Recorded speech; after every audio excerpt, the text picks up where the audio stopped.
Hey everyone welcome back to my channel.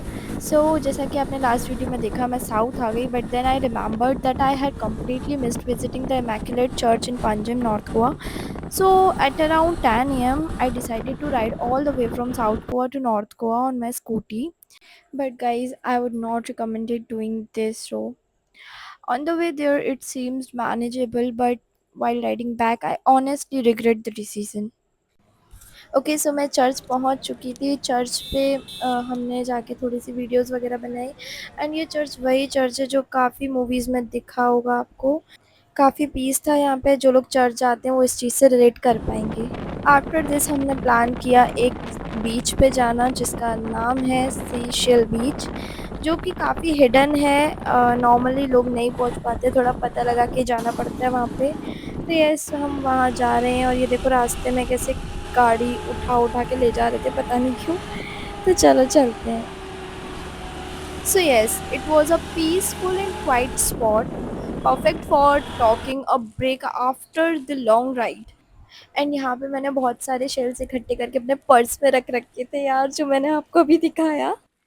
हाँ, ये थोड़ा फ़नी था बट येस यहाँ पे आई हूँ और काफ़ी सारे शेल्स दिख रहे थे तो मैंने उसमें से कुछ उठा लिए और इन्हें अब मैं मेरे घर पे मेमोरी बना के रखूँगी। Hey, can you hear something? The sound of the waves, the fresh sea breeze, and the beautiful coastal view made it a relaxing place to slow down and enjoy the moment. It was a perfect way to end another memorable day in Goa. And guys, I honestly regretted the decision. The route became very quiet and isolated, and by the time I was returning, it had starting getting dark. You might have noticed how empty the road were with almost no one around and the sound of wildlife in distance. It felt quite scary. So if you're planning a similar trip, try to start early and avoid traveling this route after dark. So please, it's my humble request to you. कि ठीक है हम लोगों ने manage कर लिया but यार हर किसी मतलब डर तो लगता है ना यार, हमें भी बहुत लगा था क्योंकि दोनों साइड से एकदम घना जंगल था, रात में बिल्कुल अंधेरा था, कुछ दिखाई नहीं दे रहा था। और ये देखो यहाँ से भी जब हम ये शीशेल बीच से जब हम वापस लौट रहे थे तो ये रास्ता कुछ इतना अजीब सा था ना कि मतलब खो ही जाओ यार, तुम्हें समझ में ही नहीं आएगा कि इधर से जाना है कि उधर से जाना है, इतना कंफ्यूज हो रही थी मैं।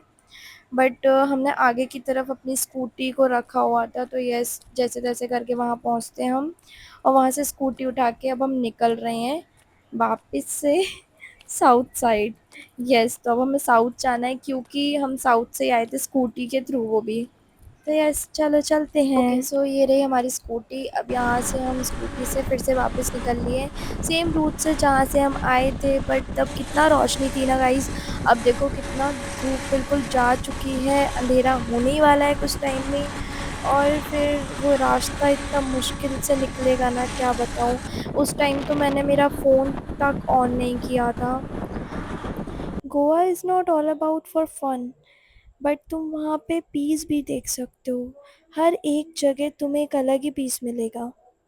ओके गाइज़ उसके बाद मैं पहुँच गई थी एक रेस्टोरेंट में, मुझे बहुत ज़ोरों से भूख लग रही थी और एक्चुअली भूख तो बहुत देर से लग रही थी बट मुझे खाना पिज़्ज़ा था और वहाँ पे अवेलेबल नहीं था। कभी हमने पूछा नहीं, समझ में आया बट एक रेस्टोरेंट पे मिला बट उसने कहा कि वो मतलब बना के देगा, रेडी करके देगा। तो फिर वो गया बनाने, अब वो देख रहे हो सामने वो मेरा पिज़्ज़ा बन रहा है और मेरी हालत ऐसी हो गई थी ना भूख से यार कि क्या ही बताऊँ। मुझे भूख जब लगती है ना तो फिर बहुत ज़ोरों वाली लगती है, फिर कुछ कंट्रोल ही नहीं होता।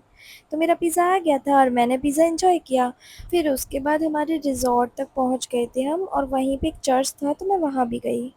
एंड इस चर्च के पीछे आई थिंक कोई हॉस्टल या फिर स्कूल था जिसमें फंक्शन रखा हुआ था। फ्रेंड्स भी काफ़ी सारे आए थे तो उनसे भी गेट टुगेदर किया एंड वो फंक्शन मैंने एंजॉय किया। उसके बाद मैं रिज़ॉर्ट चली गई, वहाँ पे मैंने आधा 1 घंटे बैठी और बस ऐसे ही सारी मेमोरीज़ को अपने दिमाग में रख के ले जाना चाहती थी बिकॉज़ ये गोवा से लास्ट डे था मेरा और मैं वापस जा रही थी। तो यस बहुत एन्जॉय किया गोवा में और गोवा के लोग भी बहुत प्यारे थे। If you enjoyed this series, don't forget to like, share, and subscribe for more travel adventures. Until the next destination, take care and keep exploring. See you in the next vlog. Bye.